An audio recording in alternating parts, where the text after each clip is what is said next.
முக்கடல் சூழும் குமரி முனையில் அமைக்கப்பட்டுள்ள திருவள்ளுவர் சிலையின் வெள்ளி விழாவை முன்னிட்டு திருவள்ளுவர் சிலையை விவேகானந்தர் பாறையுடன் இணைக்கும் கண்ணாடி இழை பாலத்தை முதலமைச்சர் மு.க.ஸ்டாலின் திறந்து வைத்தார்.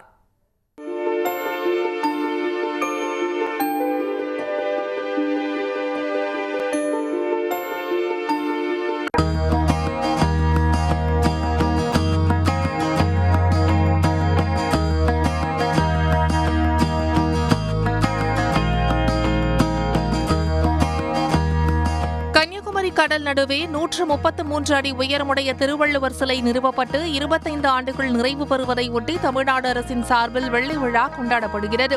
இந்த விழாவில் பங்கேற்பதற்கு குமரிக்கு சென்ற முதலமைச்சர் மு.க.ஸ்டாலின் படகில் பயணம் மேற்கொண்டு விவேகானந்தர் பாறையை அடைந்தார்.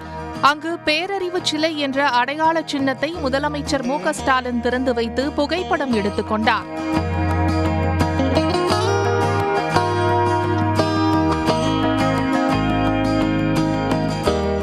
அதனைத் தொடர்ந்து இந்தியாவிலேயே முதல் முறையாக கடல் நடுவே கட்டப்பட்ட கண்ணாடி பாலத்தை முதலமைச்சர் திறந்து வைத்தார்.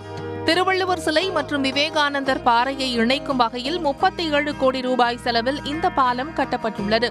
77 மீட்டர் நீளம், 10 மீட்டர் அகலம் உடைய இந்த கண்ணாடி இழை பாலத்தை திறந்து வைத்த முதலமைச்சர் அதன் மேல் நடந்து சென்று பார்வையிட்டார்.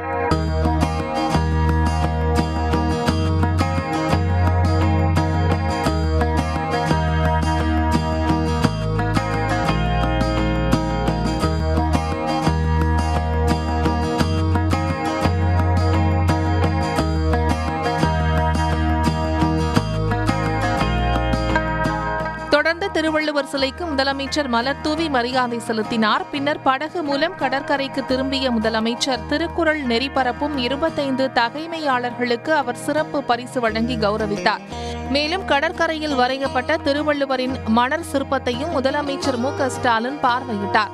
நிகழ்ச்சியில் துணை முதலமைச்சர் உதயநிதி, மூத்த அமைச்சர்கள் துரைமுருகன், ஏவவேலு, தங்கம் தென்னரசு, திமுக பொருளாளர் டி.ஆர். பாலு உள்ளிட்டோரும் பங்கேற்றனர். உடனுக்குடன் செய்திகளை தெரிந்து கொள்ள சன் நியூஸ் பெல் ஐகானை கிளிக் பண்ணுங்க.